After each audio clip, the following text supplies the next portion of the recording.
রামকৃষ্ণ বাবু, মানে যেটা পাপিয়াও বলছিল যে বৃষ্টি বিদায় কবে নেবে, মানে রেহাই কবে মিলবে এই বৃষ্টির হাত থেকে? এটা একটা কঠিন প্রশ্ন, কেননা আমাদের যার উপরে বেস করে আমরা কথা বলি সেটা হচ্ছে নিউমেরিক্যাল ওয়েদার প্রেডিকশন মডেল। এই মডেলগুলোর ক্যাপাবিলিটি এখনও পর্যন্ত হচ্ছে 10 দিন। 10 দিন আগে আমরা মোটামুটি ইন্ডিকেশন পেয়ে যাই, কিন্তু তার বাদে কি হবে এই নিউমেরিক্যাল ওয়েদার প্রেডিকশন মডেল, এটা কিন্তু অদ্ভুত হলো। আপনি বৃষ্টিটা কবে আসবে আসবে বলতে পারছেন, কবে যাবেন বলতে পারছেন না। ওই যে বললাম যে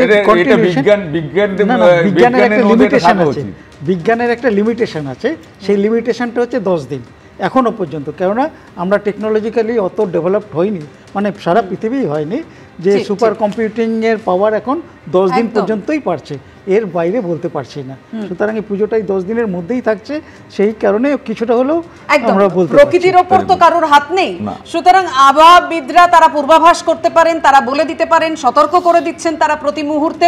তাই দায় যেমন পুজো উদ্যোক্তাদের রয়েছে, আমরা ওই ছাতা রেনকোটের দায়িত্ব যেমন তাদের রয়েছে, ছাতা রেনকোট নিয়ে বেরোবো, সব ঠিক আছে, কিন্তু আমাদের প্রার্থনা থাকবে দুর্গতি নাশিনীর কাছে, যিনি সব দুর্গতি নাশ করেন, যে বৃষ্টিটা যেন না হয়, তাহলে সবাই আনন্দ করে পুজোটা দেখতে পারেন। আর এর মধ্যেই আজকে আপনারা জানেন দুপুরে বৃষ্টি মাথায় করেই শারদোৎসবের সূচনা করেন মুখ্যমন্ত্রী মমতা বন্দ্যোপাধ্যায়। তবে শুরুতেই স্পষ্ট করে দেন এটা শুধুমাত্র মণ্ডপের উদ্বোধন, যদিও মহালয়ার আগে মুখ্যমন্ত্রীর মণ্ডপের উদ্বোধন ঘিরে কটাক্ষ ছুঁড়ে দিয়েছেন শুভেন্দু অধিকারী। মহালয়ার আগেই যেন পুজো শুরু। শনিবার শুরু দুপুরে বৃষ্টি মাথায় নিয়ে শারদোৎসবের সূচনা করলেন মুখ্যমন্ত্রী। তবে শুরুতেই স্পষ্ট করে দেন এই শুধুমাত্র মণ্ডপের উদ্বোধন। কালকে মহালয়া মাতৃতর্পণ হবে, মাতৃতর্পণের আগে আমি পূজা মাতৃমূর্তি উদ্বোধন করি না, মহালয়ার দিন থেকে করি। আজকে আমি প্যান্ডেল উদ্বোধন হিসেবে এসেছি। এদিন দুপুরে প্রথমে হাতিবাগান সর্বজনীনের পুজো মণ্ডপে পৌঁছন মুখ্যমন্ত্রী, সঙ্গে ছিলেন কাশীপুর বেলগাছিয়ার বিধায়ক অতীন ঘোষ। সেখান থেকে চলে যান টালা প্রত্যয়। এবছর উত্তর কলকাতার এই পুজোর শতবর্ষ। টালা প্রত্যয়ের থিমের নামকরণ করেছেন মুখ্যমন্ত্রী, নাম দিয়েছেন বীজ অঙ্গন। শুভ আমায় বলেছিল যে দিদি আমরা একটা বীজ অঙ্কন করছি, আমাদের একটা থিম লিখে দেবে। এমনিতেই আপনাদের আমি বলি, অরূপ চায় না যে ওদের থিমটা প্রথম থেকে আমি করি বলে আর কোনো কারো থিম আমি করি, এটা ওদের আবদার। ববের ওই ঠাকুরের চোখ আঁকা আর হচ্ছে ওদের থিম, ধান্যে ভরে এটা লেখা এবং সুর করা আমার। টালা প্রত্যয় থেকে দমকল মন্ত্রী সুজিত বসু শ্রীভূমি স্পোর্টিং ক্লাবের পুজো। বর্ণাঢ্য অনুষ্ঠানে মুখ্যমন্ত্রীকে স্বাগত জানানো হয়। মুখ্যমন্ত্রীর মণ্ডপের উদ্বোধন ঘিরে কটাক্ষ ছুঁড়ে দিয়েছেন শুভেন্দু অধিকারী। একটা বিশেষ সম্প্রদায়কে বার্তা দিচ্ছেন হিজাব পরে, তিনি আজকে পুজো উদ্বোধন করেছেন। সরাসরি হিন্দু আস্থা, হিন্দু রীতিনীতি পরম্পরাতে আঘাত। পিতৃপক্ষে আজকে শেষ দিন, একটা বিশেষ মেসেজ তিনি 32-33% ভোটারকে দিচ্ছেন যে আমি কমপ্লিটলি সেকুলার, আমি নাস্তিক, নাস্তিক নয়, আমি প্রো মুসলিম লীগ। এটা ক্লিয়ার মেসেজ। শুভেন্দু অধিকারী, মমতা বন্দ্যোপাধ্যায়, তিনি 100 বার হিন্দু, ব্রাহ্মণ ঘরের কন্যা, কিন্তু তিনি সব ধর্মকে সম্মান করেন, ভালোবাসেন। তার বাড়িতে কালী পুজো হয়, নিজে সন্তোষী মাতার পুজো করেন, বগলামায়ের মন্ত্র তার ঠোঁটে। দয়া করে ধর্ম নিয়ে মমতা বন্দ্যোপাধ্যায়কে আক্রমণ করবেন। এদিন শ্রীভূমি স্পোর্টিং ক্লাবের উদ্বোধন মঞ্চ থেকে বাংলা, বাঙালি ও পরিযায়ী শ্রমিক ইস্যুতেও সুর চড়ান মমতা বন্দ্যোপাধ্যায়।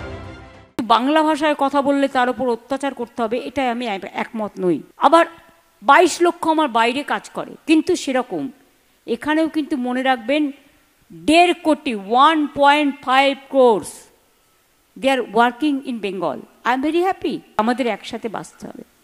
যেদিন আমরা ঐক্যবদ্ধ থাকবো না, দেশটা টুকরো টুকরো হয়ে যাবে। ওনার তো দুটো চার্টার আছে, ওনাকে বলবো পুজোর কদিন আপনি শুরু করুন ভুবনেশ্বর থেকে, পুনে, মুম্বাই, তারপর দিল্লি হয়ে আপনি পাটনা হয়ে ফিরে আসুন। তাহলে দুর্গাপূজায় বাঙালিদের উৎসাহটা এটা দেখে আসবেন। ভারতীয় জনতা পার্টির পশ্চিমবঙ্গের বাছাই করা 30-35 জন নেতা, এমএলএ, এক্স এমএলএ, এমপি এরা প্রবাস করে ফিরলেন। তো দেখে এসেছেন বাঙালিরা কেমন আছে, কেমন পুজো করছেন।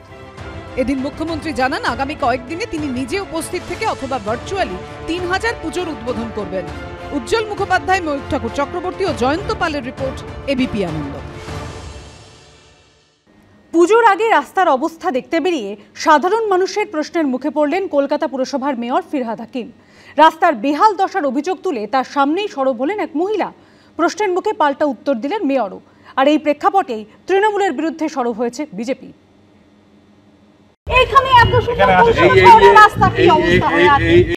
কলকাতা থেকে জেলায় বহু রাস্তার অবস্থাই একেবারে বেহাল। যাতায়াত তো নয়, সেখান দিয়ে যাওয়া মানেই যন্ত্রণা। পুজোর আগে কলকাতায় সেই রাস্তার অবস্থা দেখতে এসে সাধারণ মানুষের একের পর এক প্রশ্নের মুখে পড়লেন মেয়র ফিরহাদ হাকিম। রাস্তার বেহাল দশা নিয়ে তাঁর সামনে ক্ষোভ উগরে দিলেন এই মহিলা। রাস্তার কাজ হতে পারে, রাস্তার কাজ হবে তারপরে রাস্তাটা ঠিক হয়ে যাবে।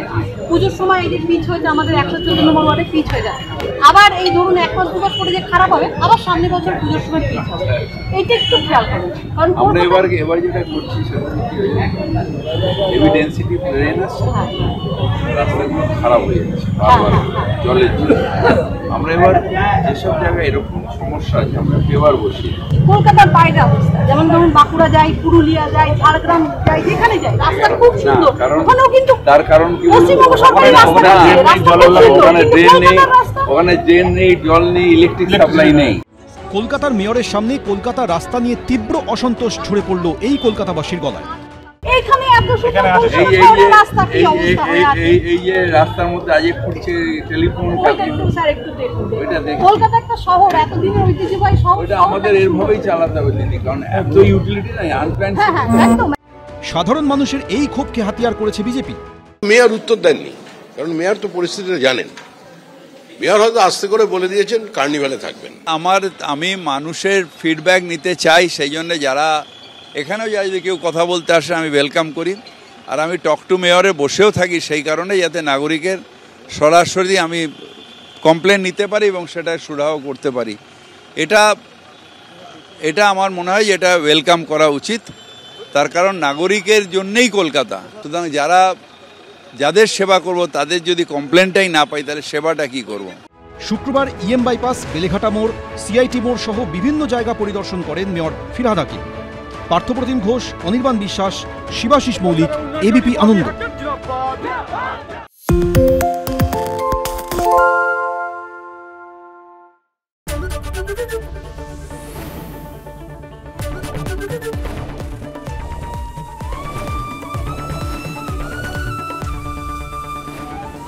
এবিপি আনন্দ, এগিয়ে থাকে, এগিয়ে রাখে। পালিয়েছে তাই নাকি? রাত্রি বাংলা গুজব চায় না, বাংলা খবর চায়। বাংলা খবর, বাংলার খবর।